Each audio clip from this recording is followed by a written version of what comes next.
Hello friends, welcome to SSC coaching centre. दोस्तों, आज की वीडियो में बात करेंगे रीजनिंग के इम्पोर्टेंट प्रश्नों की। और मैं इस प्रश्न की बात करूं तो दोस्तों ये प्रश्न आपका रेलवे में पूछा गया था।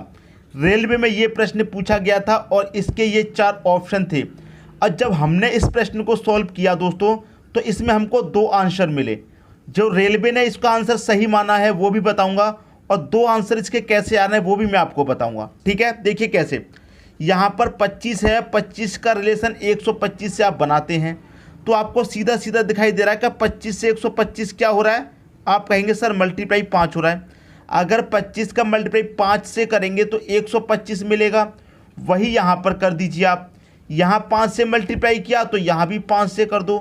36 का मल्टीप्लाई 5 से करेंगे तो 5 का 6 में करेंगे, 5 का 6 में करेंगे, 30 का 0, कैरी का 3, 5 त्रिक का 15 और कैरी का 3 कितना हो जाएगा 18।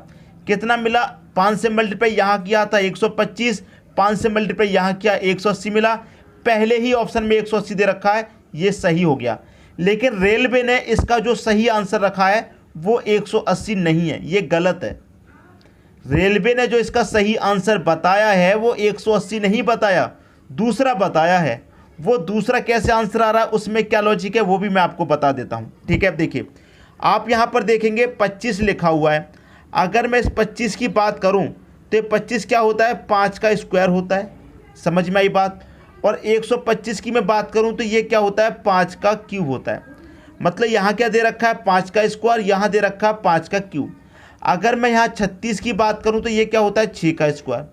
यहाँ दिया था 5 का स्क्वायर, 5 का क्यूब। यहाँ है 6 का स्क्वायर, तो आगे क्या आएगा दोस्तों, आपको मालूम है 6 का क्यूब आएगा। और 6 का क्यूब कितना होता है, 216 होता है। 6 का क्यूब कितना होता है, आप कहेंगे सर 216 होता है। तो ऑप्शन में चेक करेंगे 216 भी दे रखा है। तो एनटीपीसी रेलवे ग्रुप डी में जब ये प्रश्न पूछा गया तो उसका जो रेलवे ने सही आंसर रखा है 216। 180 अगर बच्चे करके आए हैं तो उनका गलत हो गया। ठीक है, अब आप कहेंगे सर ये 2 ऑप्शन दिए गए हैं, हमको कैसे पता कौन सा सही है। आप ये बात अपनी रखेंगे, हमको कैसे मालूम पड़ेगा कि कौन सा ऑप्शन सही होगा, 180 या 216। समझ में आ रही है बात। तो देखिए आपको प्रश्न कभी भी मिले यहाँ पर अंतर या फिर जोड़ या फिर मल्टीप्लाई, ये 3 चीज़ें आपको सबसे लास्ट में करनी है। मैं आपको बता देता हूँ क्या क्या।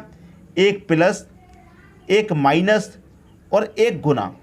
ये 3 चीज़ें दोस्तों आपको सबसे बाद में करनी है। जब करनी है जब आपका कोई भी लॉजिक क्वेश्चन में नहीं लगता तब। इनको लगाने से पहले आप क्वेश्चन में कोई लॉजिक लगा करके देख लीजिए, चाहे स्क्वायर वाला चाहे क्यूब वाला। ठीक है, कोई भी लॉजिक आप लगा के देखिए। अगर कोई भी लॉजिक नहीं लगेगा तब उसके बाद में आपको मल्टीप्लाई, प्लस या माइनस से क्वेश्चन सॉल्व करना है। बात आ रही है दोस्तों समझ में। तो यहाँ पर आप देखेंगे कि गुना से पहले क्या हो रहा है, यहाँ पर स्क्वायर और क्यूब वाला मेथड लग रहा है।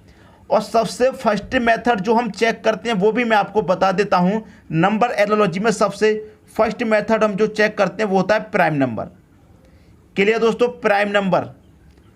अगर आपका क्वेश्चन में प्राइम नंबर मेथड लग रहा है तो सबसे फर्स्ट नंबर पे आपको प्राइम नंबर मेथड ही लगाना है, उससे पहले कोई मेथड नहीं। अगर आपका प्राइम नंबर मेथड से आंसर आ रहा है तो वही सही है। उसके बाद में चाहे प्लस करके एक और आंसर आ जाए, चाहे माइनस करके एक और आ जाए, चाहे गुना करके एक और आ जाए, चाहे स्क्वायर करके आ जाए, चाहे क्यूब करके आ जाए, वो सब बाद में रखने हैं। सबसे पहला मेथड प्राइम नंबर है। अगर प्राइम नंबर से आपका आंसर आता है तो वही सही है, प्लस माइनस गुना स्क्वायर वाले गलत हैं। सबसे फर्स्ट पे प्राइम नंबर। उसके बाद में क्या करना है कि ये प्लस माइनस और गुना को लास्ट में रखिए।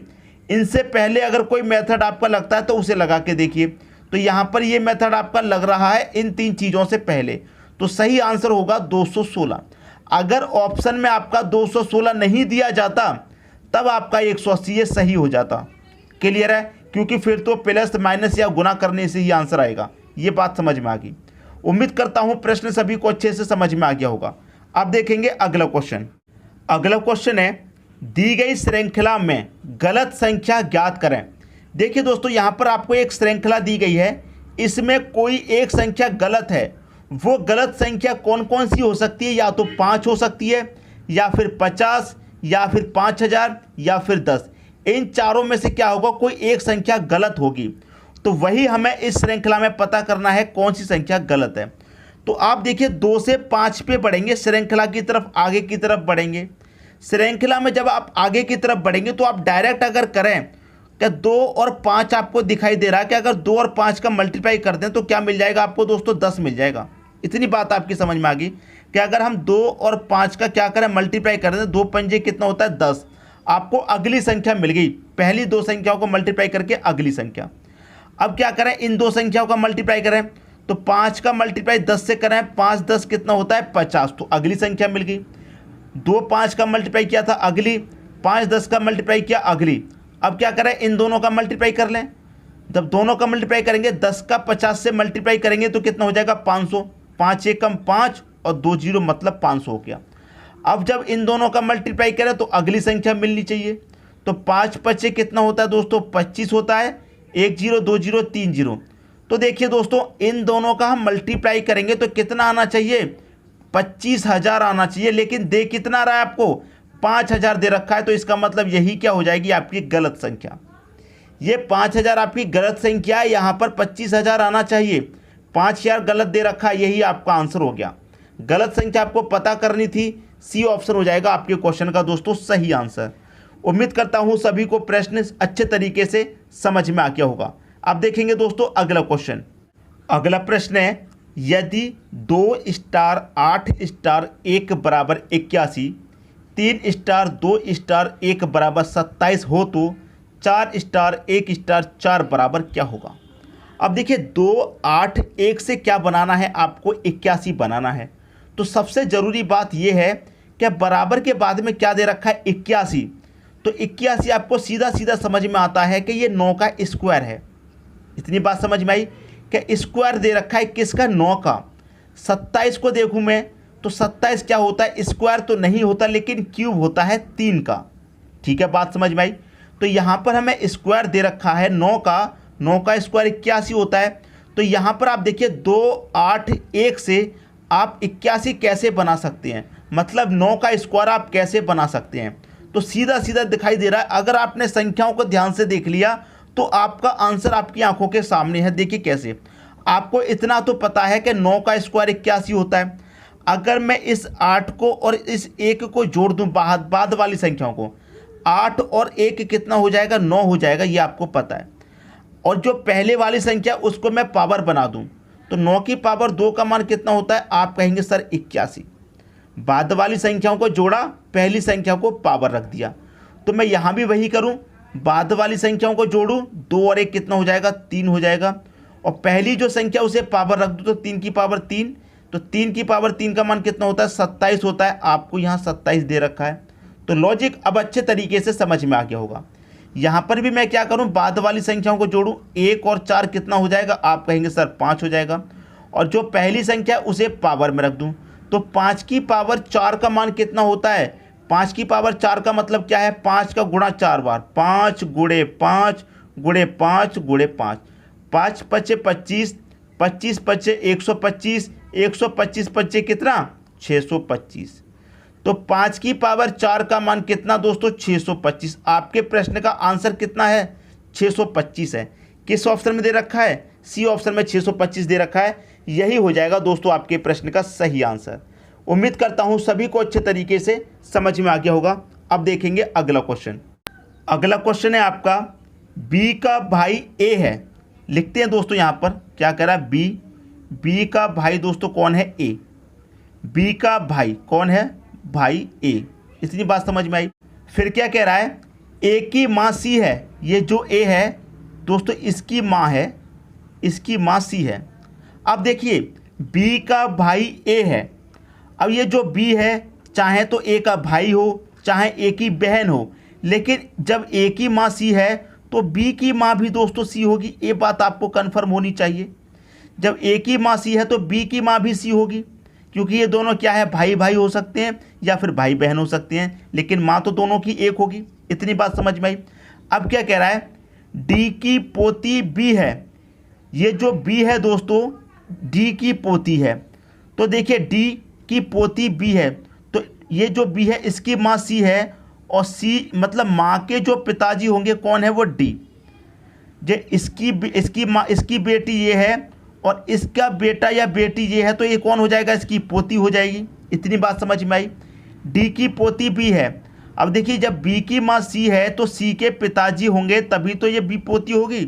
इतनी बात समझ में आई। अब क्या कह रहा है, ए का पुत्र एफ है। ये जो ए है दोस्तों, ए का पुत्र कौन है, ए का जो पुत्र है वो है एफ। समझ में आई बात। अब कह रहा है कि एफ का डी से क्या संबंध है, इस एफ का इस डी से क्या संबंध है। अब देखिए डी की बेटी सी है, ठीक है, और सी की बेटा ए है, तो ये कौन हो गया, दादा। और देखिए समझना प्रश्न को, ये डी की कौन है, बेटी। जब इसका ये बाप है, पिताजी है, तो ये इसकी बेटी हो जाएगी। और ए की माँ सी है तो सी का बेटा कौन हो जाएगा, ए। तो डी का ए कौन हो जाएगा, पोता हो जाएगा। और पोते का बेटा कौन हो जाएगा, परपोता हो जाएगा।